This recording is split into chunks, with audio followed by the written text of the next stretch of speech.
How are we doing, everybody? We're here to talk about, believe it or not, Aquaman, which my friends will all tell you that I refuse to see. So the fact that I'm doing this video is going to come to a shock to most of them, that I even saw the film, much less doing a review on it, much less a positive review on it. I'm a huge Aquaman fan. From the comics. I've been a fan since Super Friends when he was riding on the seahorses back when.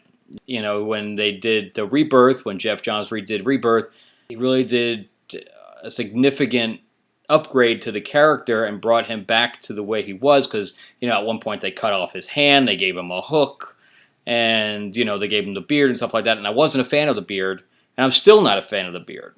And I'm still not a fan of Jason Momoa. I still think Momoa was the wrong choice for this film, for that character. I don't think he knows how to play that character. I think he's just playing Jason Momoa, and that's all he can play. No matter what role he plays the grunty, non-intelligent type character. I mean, even in the film, Mera says, "Do your smartest when you're not thinking." So, I mean, they even play off that piece of his acting where he comes off as not intelligent. You know, he's the grunt. And that's not how this character is. This character is very regal. You know, he was almost bred to be king from a child. So not so much just in the fighting, but in the attitude and in the way that he ruled. And Jason Momoa just does not fit that character. So, with that being said, what did I like about it? Well, the rest of the cast just did an amazing job. You know, and it wasn't a huge amount of chemistry between Amber Heard and Jason Momoa. But you know, she looked like Mera. To a certain degree, she acted like Mera from the comics. Defoe did a great job as Volko. And Volko's made a lot of changes, you know, from the 60s all the way up. And then we have Patrick Wilson playing the Ocean Master. So I want to go into Ocean Master a little bit here because James Wan was the reason why this worked. I don't know what the script said originally. I don't know if James Wan had anything to do with influencing the script. However, James Wan did his homework. And that's what sets this movie apart. This is why I like this film, in spite of Jason Momoa, because when I saw his character in Justice League, where he was like, I'm going to throw this bottle into the ocean, you know, don't your sea friends have a problem with you littering in the ocean? You know, these are all things that Zack Snyder just didn't take into account. And he probably didn't understand any of the characters, much less Aquaman probably being the least of them. And then on top of that, he has Aquaman making these stupid comments like, "I dig it." You know, this is supposed to be a king. Okay, he was bred to be a king, so he is very regal no matter where he is, and he demands respect no matter where he is, you know. And there's a few of stuff that, you know, I still didn't stomach, you know, when they're in the bar and he's drinking with his dad, and, you know, we have them taking the selfie, and he's like, you know, that's not how this character works. So the party animal surfer dude, I saw this on the poster, and I was like, oh, come on, we're really doing a surfer dude thing here. Then on top of that, I know that James Wan was stuck with Momoa, and I think he felt stuck with Momoa too, especially after all the homework he did with it, because the whole storyline follows the comics perfectly. Even the trench was in there. And the trench wasn't even created. Trench was created by Jeff Johns. So the trench didn't even exist until recently. But they had that in there. So they did this culmination of all of the comics up through the ages. Volko's been around since the 60s. And so is Mera. Of course, they didn't bring Aqualad in or anything like that. I don't know if they'll bring him in the future. And Aqua Girl and, all the other stuff. But they have plenty of time to do that. Although the character playing Merc, I didn't like him either. Because Merc is a huge part of the comics nowadays. But we'll see what happens with him. But anyway, so just to show you how I think that James Wan was giving us a hint that he would have chosen Patrick Wilson to play Aquaman. Because Patrick Wilson does not have blonde hair.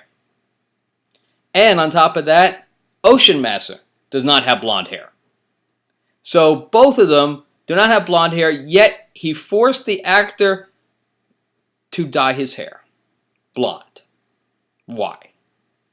Because he was, and again, this is purely a guess. I have no first-hand knowledge at all of this being the truth. But I think that was his way of saying, this is the guy I would have chosen for Aquaman. Look. And every time I saw him, when he didn't have his helmet on, I'm like, put the helmet back on because you're making me wish you were Aquaman. And because he looks exact. So, yeah, so I don't know if that was James Wan's direction, his hope. But anyway, we're stuck with Jason Momoa. Then on top of that, notice that he could not be stabbed by any regular means. The only time he was able to be stabbed was Black Manta stabbing him with the armor, the knife from Atlantis, the Atlantean metal or whatever he called it, and he was able to stab him with that. But otherwise, he was not.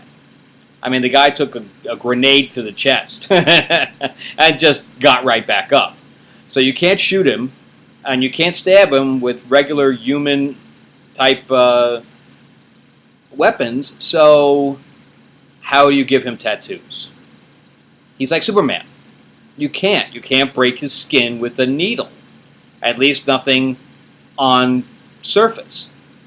So, again, that was something that Zack Snyder threw in, or he just had on his, when he was casting him, always like, oh my God, you have tattoos, that's great, that's what I put on Aquaman. Whatever. So James Wan was stuck with it, so what did he do? He embraced it. And said, okay, well, if I'm stuck with tattoos on this guy, I hope nobody says anything that he can't have tattoos, but if he does, then I'm going to put it on the father too. So I'm going to show that there's some kind of a lineage. Very smart on his case. Again, he's stuck with a lot of this stuff. But again, going back to the plot of the movie with him and his mom, and Nicole Kidman did a great job as the mom, although she was taller than the father, than Aquaman's father. But we'll discount that. But the fight scene in the beginning is phenomenal, just phenomenal. If you haven't seen the film, plus if you notice, they did the bun thing on a few of the characters, like Ocean Master. And his Ocean Master's costume looked exact. I mean, just exact. Mera's almost exact. I wish she had the tiara on the entire time. Maybe she will in the next movie. She didn't want to show that she was a princess throughout the film, especially when she was doing illegal stuff. And I get that. But I hope that she has it on continuously through the next movie, because it adds so much more to the character, I think. But her powers were exact. Aquaman's powers with the ding, ding, ding, ding, exact. So, it got more right than it got wrong, and that's what I really like about this film. There was still the humor in it, like, oh, you just could have peed on it. That was funny. The whole thing with the desert and everything like that is kind of misplaced, but okay, I enjoyed it anyway. Black Manta was exact. So it got more right than it got wrong. And it was enjoyable. It was a 2.5-hour film, and we got to go on a journey with the character, and, it all worked. It all really, really worked, and I wasn't bored at all. I mean, for a 2.5-hour film where you're not bored, That's pretty good. And it all made sense. And because at one point they said that Aquaman was Ocean Master's big brother, and that would mean that she had him first. And then they went back and explained that okay, she didn't really go into exile originally when she got back. She got she was forced to wed the king anyway. So they did explain where they kind of threw a monkey wrench in there. They did go back and explain everything. I enjoyed the film. How much did I enjoy the film? So I didn't pay for it the first time because I didn't want them getting any money out of me because I wasn't sure if I was going to like it. In fact, I really was pretty sure I was going to hate it. Along with what I probably was going to hate Shazam also, but not also, but I think I'm going to hate Shazam also. So anyway, but I enjoyed it so much that I went yesterday and paid for it again. So I didn't pay for it the first time, but I paid for it the second time. And it was just as good as Remember the first time. And how they did Atlantis was great and everything like that. So I'm going to give this movie a 9. I mean, that's how much I really liked it. And the whole, I'll go back to the buns. That was because they didn't want to pay for the effects of everybody's hair going. They did it with Dolph Lundgren's hair, and of course Aquaman's hair. But Volko and Ocean Master had buns, so they didn't have to worry about their hair going everywhere. Of course, the Mera's hair is probably the one they had to play with the most.